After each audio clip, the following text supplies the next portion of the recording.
You're listening to the Movement is Medicine show, a podcast hosted by Head to Toe Spine and Sports Therapy, a modern manual therapy practice in Edmonds, Washington. Now, let's get into the show. What's up, everybody? Welcome to the show. Woohoo! Hey, what's up, Barry? That's awesome. Hey, so we have broadcasting live here from the clinic. We have an incredible team joining us in the studio today. So Dr. Annie's here, Dr. Becky's here, and Dr. Lee's here. And today we're going to talk about keto versus paleo. Whoa, such a huge topic. And I just want to really properly introduce Dr. Becky. Dr. Rebecca Hoppins. She's got Seattle Naturopathic Clinic.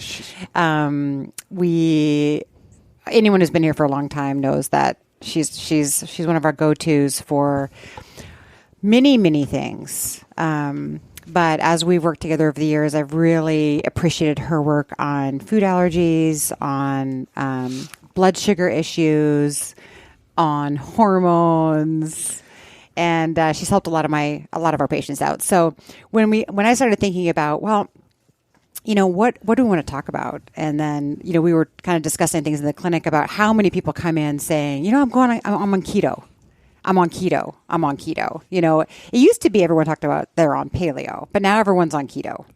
And then I'm like, oh yeah, what are you doing? Who's helping you? Well, usually they're doing it on their own, from something they got online and kind of not getting the advice of a naturopath or anyone to help them along the way, which I'm always kind of concerned with. Yeah, so I invited. So you thought you'd bring an actual expert who maybe knows brought what an actual they're talking expert about instead of just who knows what she's talking somebody about. just shooting from the hip on the keto. Yeah, keto's a little bit like Wild West these days because it really blew up and you have just so many people who are sharing opinions and thoughts on it. So it'd be really great, Dr. Becky, to get your insights. Leah, it'd be great to get your insights, especially too from a sports standpoint. It'd be kind of interesting getting kind of your thoughts on keto and the athlete. Yeah, definitely. Yeah, and we have a ton of cool stuff with Dr. Becky on video as well. So some of our early food allergy stuff. That was she's a fun go-to one. expert that we love. She knows.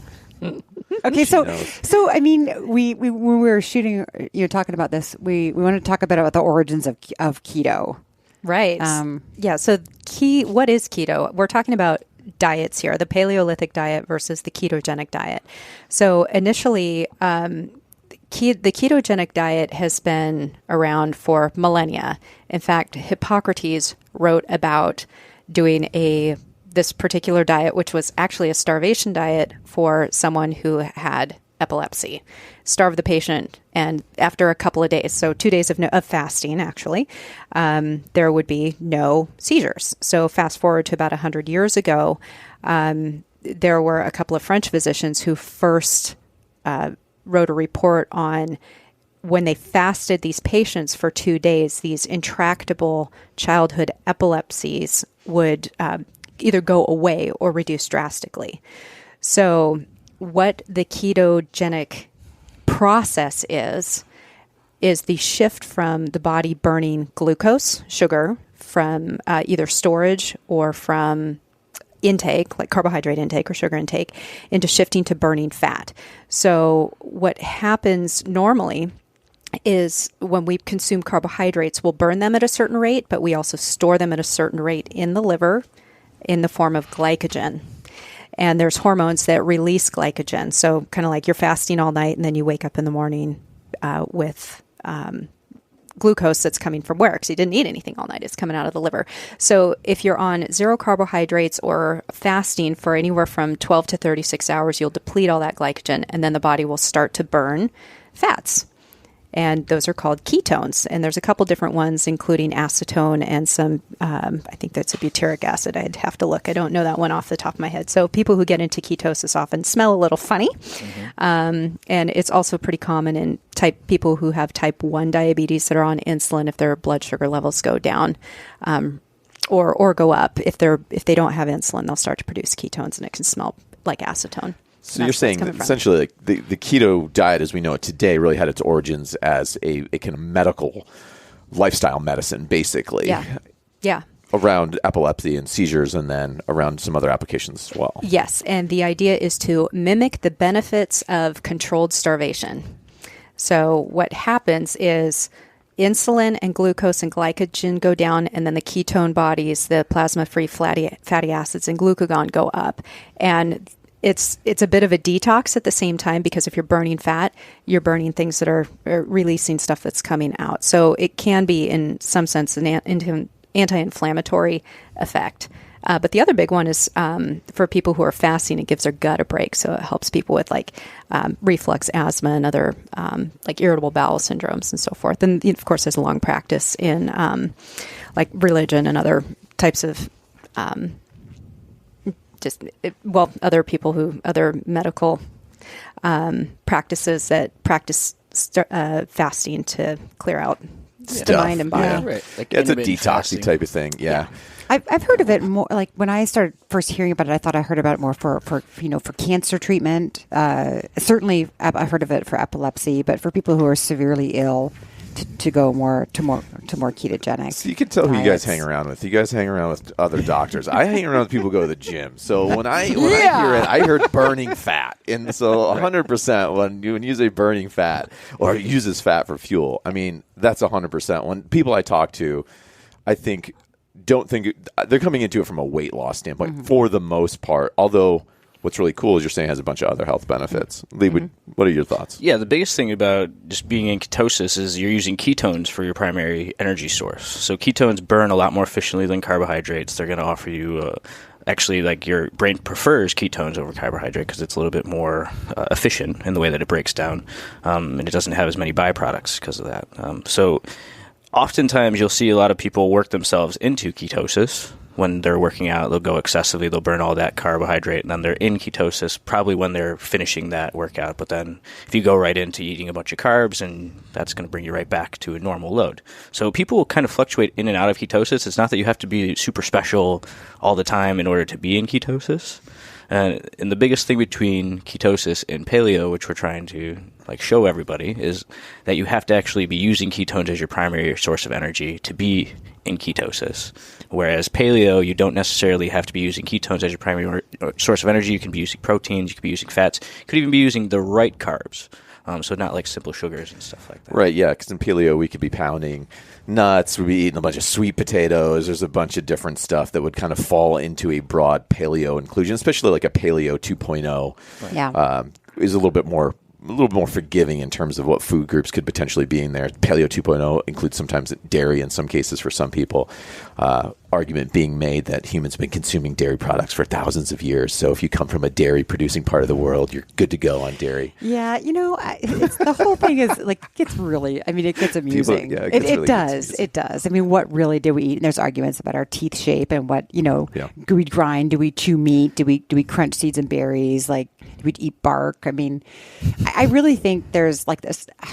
Okay, I'm sounding frustrated, but I'm not really. It's just there's a lot of fad dieting that happens. And I'm not saying that keto is bad or paleo is bad or macro diet is bad or, they've all got great North strengths. Beach, right. Yeah. West Beach. Yeah. But I mean, I think one of the important things about seeing a clinician as skilled as Dr. Rebecca is also to get help with guidance as to what is best for your body. And I think as we learn more about things like epigenetics and our very own DNA, we can learn more about what's best for us. But not one size fits all. And I really feel like in my practice, I've certainly seen some people go into keto, especially women, and they really don't feel well. So. Yeah. Yeah. So there's some limitations in the ketogenic diet. So we always have to be very, very careful with people who are on insulin with type 1 diabetes. But it can be done where they're on a very, very low carbohydrate diet, but they just have to watch their insulin intake. Carbohydrate intake and usage. So the thing with ketogenesis is the mitochondria in the cells have to be able to utilize the fuel that it's given. So, we burn protein, fat, carbohydrates. We have to be able to put fat into the mitochondria. And there's something called the carnitine shuttle that does that. And some people have a primary carnitine deficiency where it's very, very difficult for them to grab that fat, move it into the mitochondria to oxidize it. So that's a genetic thing primarily. And typically what people find is that they get into, a 500 calorie diet, they're doing 80% fat and hardly any carbohydrates, a little bit of protein. And it looks like they're in ketosis, like they're peeing on pee sticks and there's ketones there, but they're not losing any weight and they feel really, really badly. So that's an example of somebody who has primary carnitine deficiency. So it isn't for everyone, just from genetically, metabolically, they can't do it. But we're talking a diet that's 75% to 80% of calories are coming from fats. And that's difficult to achieve because it's very limited. Yeah. Sorry. Go ahead. You go ahead. No, I was just going to say that's really, I think, when talking the differences between the two. Yeah. That's the main thing is that paleo can be lower fat. It can be much higher in starch. Moderate fat, and lots of protein fat, generally. Lots of protein, lots of veg, lots of starch veg, all that's nuts and seeds, that kind of thing. Yeah, so the origins of paleo is the hunter-gatherer, so they are always on the move, and they're looking for the things that are available. So there's really no agriculture. There's no crop that's sitting for them to grab, and that's part of the reason why dairy is out and why eggs are in, because you can forage for eggs. And then also sugar, honey is kind of the only natural thing that you're going to find out there in the wild. But the other thing is it's hunter-gatherer and always on the move. That really defines paleo. Hard to achieve these days. Really hard to achieve the on-the-move food gathering. Right. Yeah, well, totally.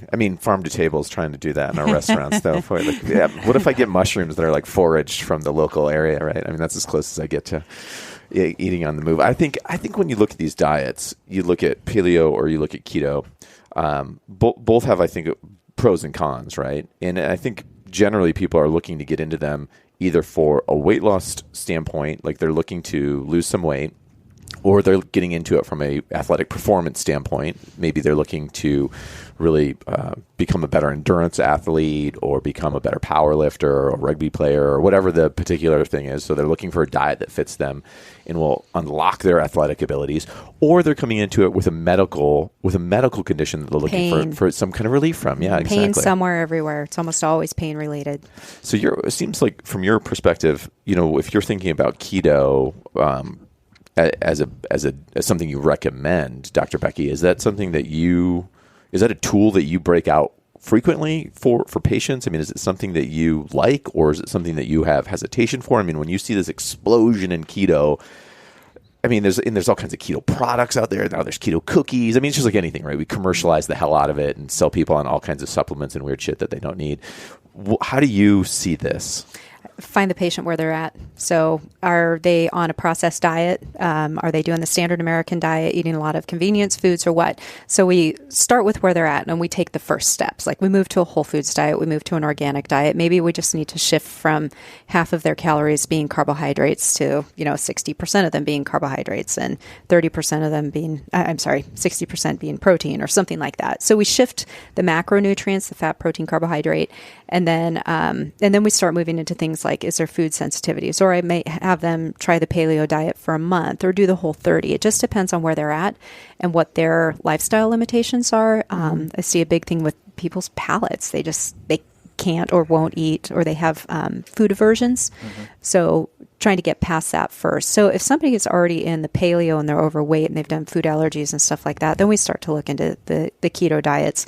And is it something that somebody can actually do? Because it's restrictive. It's probably the most restrictive diet that we can do. Keto is. Yeah. So meet the patient where they're at. Lee, what have you seen in your athletes? Well, my biggest thing that I've seen with athletes and just people in general is that they're actually not conscious of the nutrient content that they get in the food. So the first thing that I always recommend, like if we're going to go with any dietary change, whether it's ketosis or paleo or whatever, is that we use some sort of food tracking like application or journal. I like to use MyFitnessPal personally. It's free. There's a lot of good information on it. It gives you all your macros and your micros. You got to pay a little bit extra to get all the little information that you probably don't need, but that's another conversation. But I've seen like in athletics, especially like a lot of bodybuilder friends and just people in school using ketosis to improve their performance in that realm. It's not necessarily because they're doing something overly athletic. It's more a look that they're trying to get. They're trying to be a little bit more dehydrated. They're trying to look like as toned as possible and get those muscles really pop. And ketosis is, in general, is just massive for that, especially if you're in keto your whole prep, and then like a couple of days before your competition you start adding carbohydrates like sweet potatoes and whatnot. Gets a lot of water into the system. The muscles look like they're a lot larger at that point, and the blood vessels themselves as well. On the other side of that coin, paleo, though, I'd say the majority of the athletes that I work with, like especially rugby players, probably do paleo as like their main form of dieting, whether or not they're conscious of it or not. I mean, and that's not to say that they cut out all processed food that they can, but there are guys that actually do that. They'll just eat all the vegetables that they need, all the meats that they need, all the nuts and those good foods, and that they're not necessarily thinking like, oh, I'm on my paleo diet. It's more so that's what jives with them, and that's what they've found they feel best when and then their performance is reflective of that. So it's kind of meeting that patient in the middle and like seeing how they're feeling, and then seeing how you can kind of fine-tune things rather than forcing them into one way right off the bat and then trying to pick up the damage from there. Yeah, I 100% agree. I think it's as we said, it's a really person-by-person specific approach, and I know that everyone's different. I mean, man, when I was 20, I would have a bagel and cream cheese every day, and sandwiches, sandwiches, and stuff like that. Like if I had a bagel for breakfast, I'd be asleep by 10:30. I would be. It's just my body has changed, or maybe just my knowledge has changed, and at the fine age of, I'm not going to talk about how old I am, but it does change, and you have different needs. But I do think that the paleo sort of diet, staying a little bit away from the grain-rich carbs, is, I think, for many people, a better approach. Yeah. The other thing about paleo is it's a whole foods diet. There's no processed food. So that's probably the number one thing that people see the benefits from. The zero grain, zero legumes part of it, just from an historically speaking, those didn't really exist in the hunter-gatherer society. So what we're looking at it now is that it's carbohydrate-rich foods that, by comparison to vegetables, don't have as many of the micronutrients or phytochemicals. Plus, if we are in a diet that's high in fats, we don't need a lot of those calorically high foods in addition to the fats. But again, paleo, you can do vegetarian, you can do it vegan, literally, or almost entirely meat-based. But it is a whole foods diet with oils that are non-processed. So particularly the tropical oils.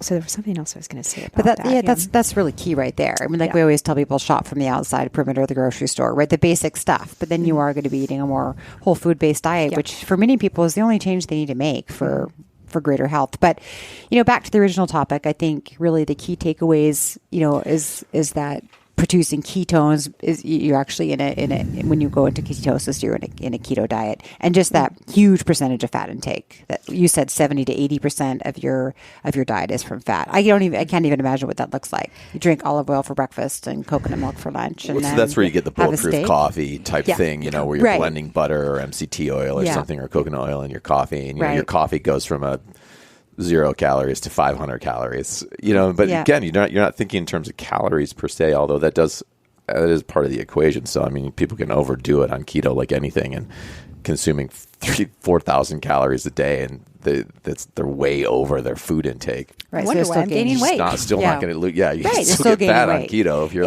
way over.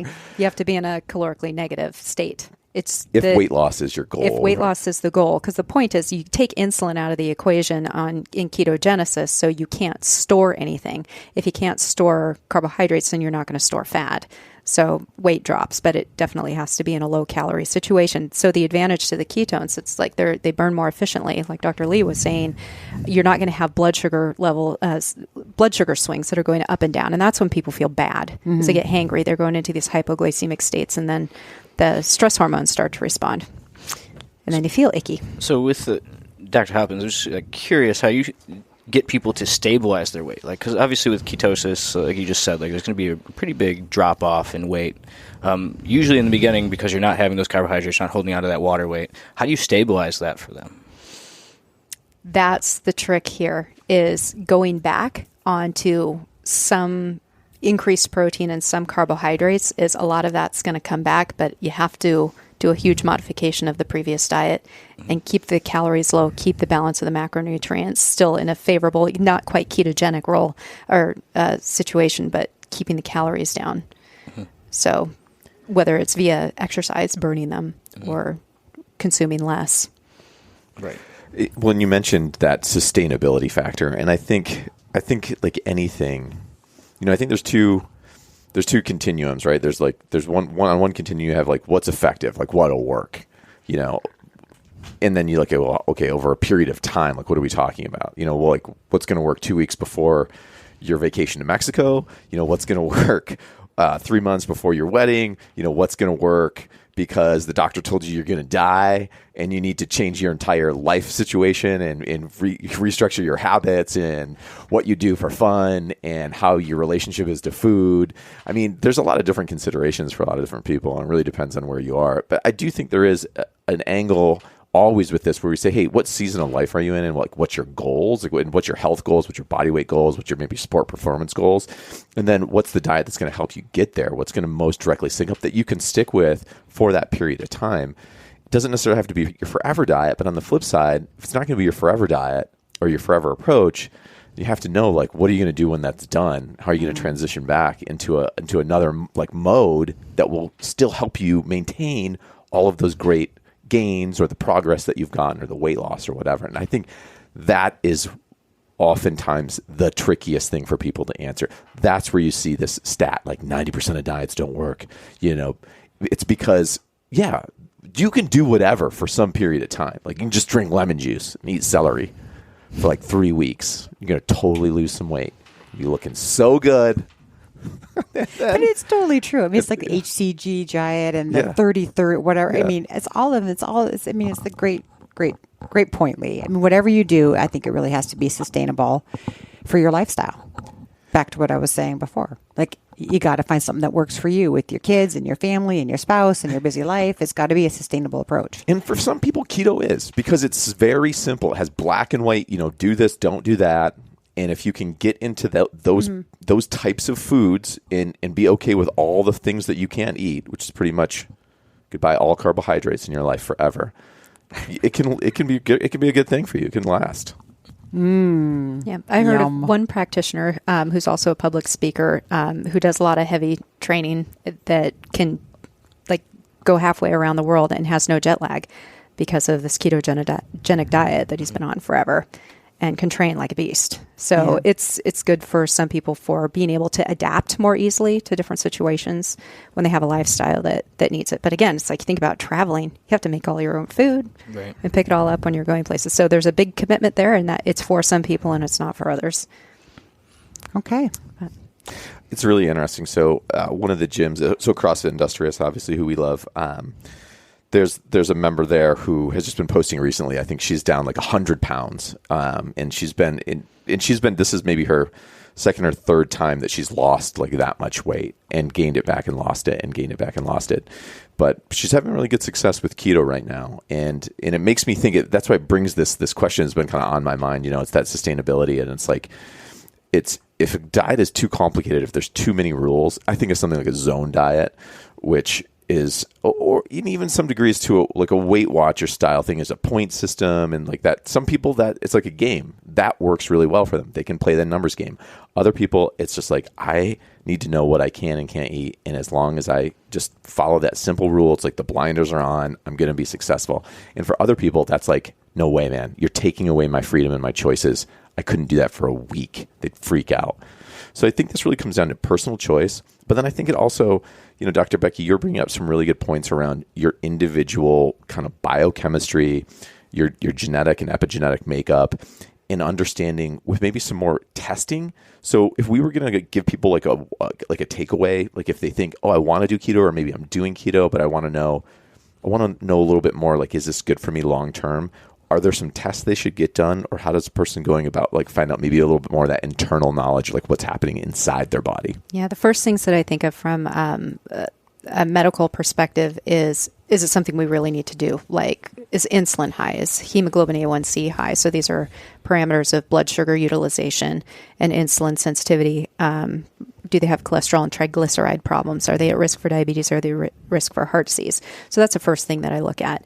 And are they overweight? So those are considerations. And if they have a lot of food sensitivity, sometimes this takes out so many things they can follow that diet because there's 20 foods that they can eat, no problem.